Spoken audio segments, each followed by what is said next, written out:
ओम शांति। 25 सितंबर 2025 के ईश्वरीय महावाक्य। पहले एक नज़र मुरली के मुख्य पॉइंट्स पर। बाबा ने कहा, अपने को आत्मा समझ बाप को याद करते रहो तो बेड़ा पार हो जाए। जो बच्चे आत्म अभिमानी होकर नहीं रहते उनमें जरूर देह अभिमान है। तुम्हें सदा स्मृति रहनी चाहिए कि बाबा हमको अभी चैतन्य में राजयोग सिखा रहे हैं, फिर बाद में हमारे यादगार मंदिर बनेंगे। कई बच्चे पूछते हैं, बाबा हंस और बगुले इकट्ठे कैसे रह सकते हैं, खिटखिट होती है। तो बाबा ने कहा, सो तो जरूर होगा, सहन करना पड़ेगा। तुम ग्रस्त व्यवहार में रहते कमल फूल समान बनो और मुझे याद करते रहो। इस समय तुम्हारी चढ़ती कला होती है क्योंकि बाप तुम्हारे साथ है। लास्ट में बाबा ने कहा, याद की यात्रा में रहने से तुमको ताकत मिलेगी। पढ़ाई में इतनी ताकत नहीं है, याद से तुम सारे विश्व के मालिक बनते हो। ज्ञान तलवार है, उसमें याद का जौहर भरना है। तुम बच्चे जब योग में मजबूत हो जाएंगे फिर तुम्हारा प्रभाव निकलेगा। अब सुनते हैं महावाक्यों को विस्तार से। मुरली का सार। मीठे बच्चे, यह ड्रामा का खेल एक्यूरेट चल रहा है, जिसका जो पार्ट जिस घड़ी होना चाहिए वही रिपीट हो रहा है। यह बात यथार्थ रीति समझना है। प्रश्न, तुम बच्चों का प्रभाव कब निकलेगा? अभी तक किस शक्ति की कमी है? उत्तर, जब योग में मजबूत होंगे तब प्रभाव निकलेगा। अभी वह जौहर नहीं है, याद से ही शक्ति मिलती है। ज्ञान तलवार में याद का जौहर चाहिए जो अभी तक कम है। अगर अपने को आत्मा समझ बाप को याद करते रहो तो बेड़ा पार हो जाएगा। यह सेकंड की ही बात है। ओम शांति। रूहानी बच्चों को रूहानी बाप बैठ समझाते हैं। रूहानी बाप एक को ही कहा जाता है, बाकी सब हैं आत्माएं, उनको परम आत्मा कहा जाता है। बाप कहते हैं, मैं भी हूँ आत्मा, परंतु मैं परम सुप्रीम सत्य हूँ। मैं ही पतित पावन ज्ञान का सागर हूँ। बाप कहते हैं, मैं आता ही हूँ भारत में बच्चों को विश्व का मालिक बनाने। तुम ही मालिक थे ना, अब स्मृति आई है। बच्चों को स्मृति दिलाते हैं, तुम पहले पहले सतयुग में आए, फिर पार्ट बजाते 84 जन्म भोग, अब पिछाड़ी में आ गए हो। तुम अपने को आत्मा समझो। आत्मा अविनाशी है, शरीर विनाशी है।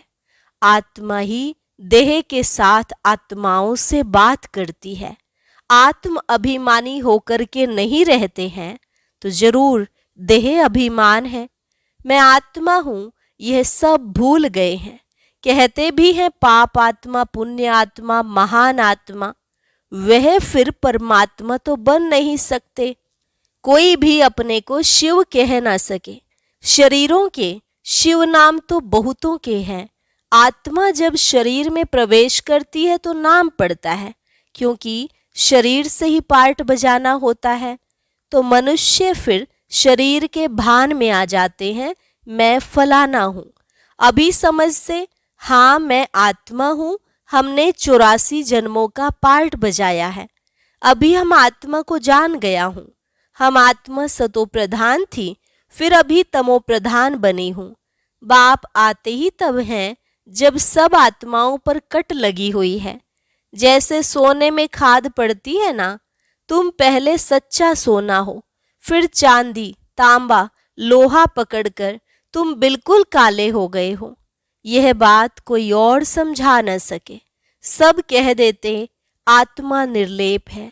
खाद कैसे पड़ती है यह भी बाप ने समझाया है बच्चों को। बाप कहते हैं, मैं आता ही हूँ भारत में। जब बिल्कुल तमो प्रधान बन जाते हैं तब आता हूँ। एक्यूरेट टाइम पर आते हैं। जैसे ड्रामा में एक्यूरेट खेल चलता है ना, जो पार्ट जिस घड़ी होना होगा उस समय फिर रिपीट होगा। उसमें जरा भी फर्क नहीं पड़ सकता। वह है हद का ड्रामा, यह है बेहद का ड्रामा। यह सब बहुत महीन समझने की बातें हैं। बाप कहते हैं तुम्हारा जो पार्ट बजा वह ड्रामा अनुसार। कोई भी मनुष्य मात्र न रचयिता को न रचना के आदि मध्य अंत को जानते हैं। ऋषि मुनि भी नेति नेति करते गए। अब तुमसे कोई पूछे रचयिता और रचना के आदि मध्य अंत को जानते हो, तो तुम झट कहेंगे हाँ। सो भी तुम सिर्फ अभी ही जान सकते हो, फिर कभी नहीं। बाबा ने समझाया है तुम ही मुझ रचयिता और रचना के आदि मध्य अंत को जानते हो। अच्छा, यह लक्ष्मी नारायण का राज्य कब होगा यह जानते होंगे? नहीं, इनमें कोई ज्ञान नहीं, यह तो वंडर है। तुम कहते हो हमारे में ज्ञान है, यह भी तुम समझते हो। बाप का पार्ट ही एक बार का है। तुम्हारी एम ऑब्जेक्ट ही है यह लक्ष्मी नारायण बनने की। बन गए फिर तो पढ़ाई की दरकार नहीं रहेगी। बैरिस्टर बन गया सो बन गया। बाप जो पढ़ाने वाला है उनको याद तो करना चाहिए। तुमको सब सहज कर दिया है। बाबा बार बार तुम्हें कहते हैं पहले अपने को आत्मा समझो। मैं बाबा का हूं। पहले तुम नास्तिक थे, अभी आस्तिक बने हो। इन लक्ष्मी नारायण ने भी आस्तिक बनकर ही यह वर्षा लिया है जो अभी तुम ले रहे हो। अभी तुम आस्तिक बन रहे हो। आस्तिक नास्तिक यह अक्षर इस समय के हैं। वहां यह अक्षर ही नहीं, पूछने की बात ही नहीं रह सकती। यहाँ प्रश्न उठते हैं तब तो पूछते हैं रचता और रचना को जानते हो, तो कह देते नहीं। बाप ही आकर अपना परिचय देते हैं और रचना के आदि मध्य अंत का राज समझाते हैं। बाप है बेहद का मालिक रचता। बच्चों को समझाया गया है और धर्म स्थापक भी यहाँ जरूर आते हैं। तुमको साक्षात्कार कराया था इब्राहिम क्राइस्ट आदि कैसे आते हैं। वह तो पिछाड़ी में जब बहुत आवाज निकलेगा तब आएंगे। बाप कहते हैं बच्चे, देह सहित देह के सब धर्मों को त्याग मुझे याद करो। अभी तुम सम्मुख बैठे हो। अपने को देह नहीं समझना है, मैं आत्मा हूं। अपने को आत्मा समझ बाप को याद करते रहो तो बेड़ा पार हो जाएगा। सेकंड की बात है, मुक्ति में जाने के लिए ही भक्ति आधा कल्प करते हैं, लेकिन कोई भी आत्मा वापस जा नहीं सकती। 5000 वर्ष पहले भी बाप ने यह समझाया था, अभी भी समझाते हैं। श्री कृष्ण यह बातें समझा नहीं सकते, उनको बाप भी नहीं कहेंगे। बाप है लौकिक, अलौकिक और पारलौकिक। हद का बाप लौकिक, बेहद का बाप है पारलौकिक आत्माओं का। और एक यह है संगम युगी वंडरफुल बाप, इनको अलौकिक कहा जाता है। प्रजापिता ब्रह्मा को कोई याद ही नहीं करते, वह हमारा ग्रेट ग्रेट ग्रैंडफादर है। यह बुद्धि में नहीं आता है। कहते भी हैं आदि देव एडम, परंतु कहने मात्र। मंदिरों में भी आदि देव का चित्र है ना। तुम वहां जाएंगे तो समझेंगे यह तो हमारा यादगार है। बाबा भी बैठे हैं, हम भी बैठे हैं। यहाँ बाप चैतन्य में बैठे हैं, वहां जड़ चित्र रखे हैं। ऊपर में स्वर्ग भी ठीक है। जिन्होंने मंदिर देखा है वे जानते हैं कि बाबा हमको अब चैतन्य में राजयोग सिखा रहे हैं, फिर बाद में मंदिर बनाते हैं। यह स्मृति में आना चाहिए कि यह सब हमारे यादगार हैं। यह लक्ष्मी नारायण अब हम बन रहे हैं, थे फिर सीढ़ी उतरते आए हैं। अब फिर हम घर जाकर राम राज्य में आएंगे। पीछे होता है रावण राज्य, फिर हम वाम मार्ग में चले जाते हैं। बाप कितना अच्छी रीति समझाते हैं। इस समय सभी मनुष्य मात्र पतित हैं, इसलिए पुकारते हैं हे पतित पावन, आकर हमको पावन बनाओ, दुख हरकर सुख का रास्ता बताओ। कहते भी हैं भगवान जरूर कोई वेश में आ जाएगा। अब कुत्ते बिल्ली ठिक्कर भित्तर आदि में तो नहीं आएंगे। गाया हुआ है भाग्यशाली रथ पर आते हैं, बाप खुद कहते हैं, मैं इस साधारण रथ में प्रवेश करता हूँ।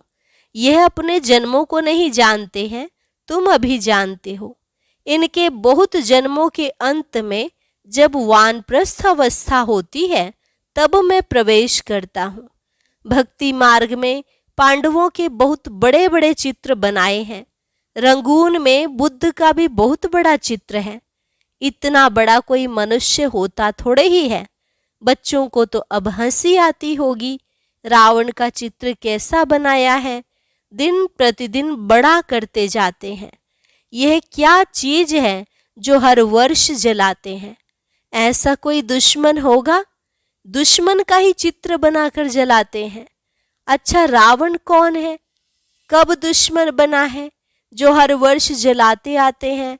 इस दुश्मन का किसको भी पता नहीं है। उनका अर्थ कोई बिल्कुल नहीं जानते। बाप समझाते हैं, वह है ही रावण संप्रदाय, तुम हो राम संप्रदाय। अब बाप कहते हैं, गृहस्थ व्यवहार में रहते कमल फूल समान बनो और मुझे याद करते रहो। कहते हैं बाबा, हंस और बगुले इकट्ठे कैसे रह सकते हैं? खिटखिट होती है। सो तो जरूर होगा, सहन करना पड़ेगा। इसमें बड़ी युक्तियां भी हैं। बाप को कहा जाता है राजू रमजबाज। सब उनको याद करते हैं ना। हे भगवान, दुख हरो, रहम करो, लिबरेट करो।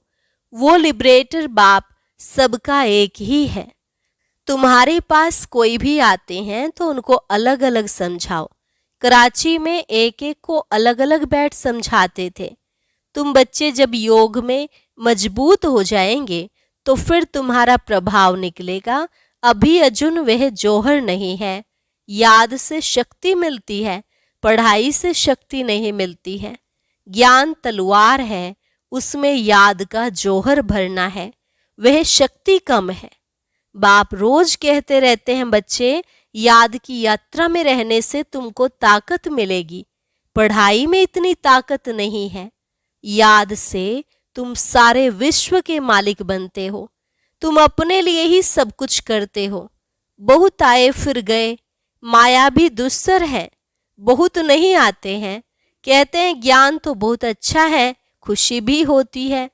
बाहर गया खलास, जरा भी ठहरने नहीं देती। कोई कोई को बहुत खुशी होती है, ओहो अब बाबा आए हैं, हम तो चले अपने सुख धाम। बाप कहते हैं, अभी पूरी राजधानी स्थापन ही कहाँ हुई है। तुम इस समय हो ईश्वरीय संतान, फिर होंगे देवताएं। डिग्री कम हो गई ना, मीटर में पॉइंट्स होती हैं, इतनी पॉइंट कम। तुम अभी एकदम ऊंच बनते हो, फिर कम होते होते नीचे आ जाते हो। सीढ़ी नीचे उतरना ही है। अब तुम्हारी बुद्धि में सीढ़ी का ज्ञान है। चढ़ती कला सर्व का भला, फिर धीरे धीरे उतरती कला होती है। शुरू से लेकर इस चक्र को अच्छी रीति समझना है। इस समय तुम्हारी चढ़ती कला होती है क्योंकि बाप साथ है ना। ईश्वर, जिसको मनुष्य सर्वव्यापी कह देते हैं, वह बाबा मीठे मीठे बच्चे कहते रहते हैं और बच्चे फिर बाबा बाबा कहते रहते हैं। बाबा हमको पढ़ाने आए हैं। आत्मा पढ़ती है, आत्मा ही कर्म करती है। हम आत्मा शांत स्वरूप हूँ, इस शरीर द्वारा कर्म करती हूँ। अशांत अक्षर ही तब कहा जाता है जब दुख होता है। बाकी शांति तो हमारा स्वधर्म है। बहुत कहते हैं मन की शांति हो। अरे आत्मा तो स्वयं शांत स्वरूप है, उनका घर ही है शांति धाम। तुम अपने को भूल गए हो, तुम तो शांति धाम के रहने वाले थे। शांति वहां ही मिलेगी। आजकल कहते हैं एक राज्य, एक धर्म, एक भाषा हो, one cast, one religion, one God. अब गवर्नमेंट लिखती भी है वन गॉड है, फिर सर्वव्यापी क्यों कहते हैं? वन गॉड तो कोई मानता ही नहीं है। तो अब तुमको फिर यह लिखना है। लक्ष्मी नारायण का चित्र बनाते हो, ऊपर में लिख दो, सतयुग में जब इन्हों का राज्य था तो one god, one deity religion था। परंतु मनुष्य कुछ समझते नहीं है, अटेंशन नहीं देते हैं। अटेंशन उनका जाएगा जो हमारे ब्राह्मण कुल का होगा, और कोई नहीं समझेंगे। इसलिए बाबा कहते हैं अलग अलग बैठाओ फिर समझाओ, फॉर्म भराओ तो मालूम पड़ेगा, क्योंकि कोई किसको मानने वाला होगा, कोई किसको। सबको इकट्ठा कैसे समझाएंगे? अपनी अपनी बात सुनाने लग पड़ेंगे। पहले पहले तो पूछना चाहिए कहाँ आए हो, बीके का नाम सुना है? प्रजापिता ब्रह्मा तुम्हारा क्या लगता है, कभी नाम सुना है? तुम प्रजापिता ब्रह्मा की संतान नहीं हो, हम तो प्रैक्टिकल में हैं। हो तुम भी, परंतु समझ से नहीं हो। समझाने की बड़ी युक्ति चाहिए। अच्छा, मीठे मीठे सिकिलधे बच्चों प्रति मात पिता बाप दादा का याद प्यार और गुड मॉर्निंग। रूहानी बाप की रूहानी बच्चों को नमस्ते। रूहानी बच्चों की रूहानी बाप दादा को नमस्ते नमस्ते, गुड मॉर्निंग। शुक्रिया बाबा, शुक्रिया। धारणा के लिए मुख्य सार। पहली पॉइंट, मंदिरों आदि को देखते सदा यह स्मृति रहे कि यह सब हमारे ही यादगार हैं। अब हम ऐसा लक्ष्मी नारायण बन रहे हैं। दूसरी पॉइंट, गृहस्थ व्यवहार में रहते कमल फूल समान रहना है। हंस और बगुले साथ हैं तो बहुत युक्ति से चलना है, सहन भी करना है। वरदान, एकता और संतुष्टता के सर्टिफिकेट द्वारा सेवाओं में सदा सफलता मूर्त भव। एकता और संतुष्टता के सर्टिफिकेट द्वारा सेवाओं में सदा सफलता मूर्त भव। सेवाओं में सफलता मूर्त बनने के लिए दो बातें ध्यान में रखनी है। एक, संस्कारों को मिलाने की यूनिटी, और दूसरा, स्वयं भी सदा संतुष्ट रहो तथा दूसरों को भी संतुष्ट करो। सदा एक दो में स्नेह की भावना से, श्रेष्ठता की भावना से संपर्क में आओ तो यह दोनों सर्टिफिकेट मिल जाएंगे। फिर आपकी प्रैक्टिकल जीवन बाप के सूरत का दर्पण बन जाएगी, और उस दर्पण में बाप जो है, जैसा है, वैसा दिखाई देगा। स्लोगन, आत्म स्थिति में स्थित होकर अनेक आत्माओं को जियदान दो तो दुआएं मिलेंगी। आत्म स्थिति में स्थित होकर अनेक आत्माओं को जियदान दो तो दुआएं मिलेंगी। अव्यक्त इशारा, अब लग्न की अग्नि को प्रज्वलित कर योग को ज्वाला रूप बनाओ। जैसे अग्नि में कोई भी चीज डालो तो नाम रूप गुण सब बदल जाता है, ऐसे जब बाप के याद के लगन की अग्नि में पड़ते हो तो परिवर्तन हो जाते हो। मनुष्य से ब्राह्मण बन जाते, फिर ब्राह्मण से फरिश्ता सुदेवता बन जाते। लग्न की अग्नि से ऐसा परिवर्तन होता है जो अपनापन कुछ भी नहीं रहता, इसलिए याद को ही ज्वाला रूप कहा जाता है। अच्छा, ओम शांति। अब सुनते हैं आज का अव्यक्त ज्ञान मोती। इसके लिए ऊपर दिए गए बॉक्स पर क्लिक करें।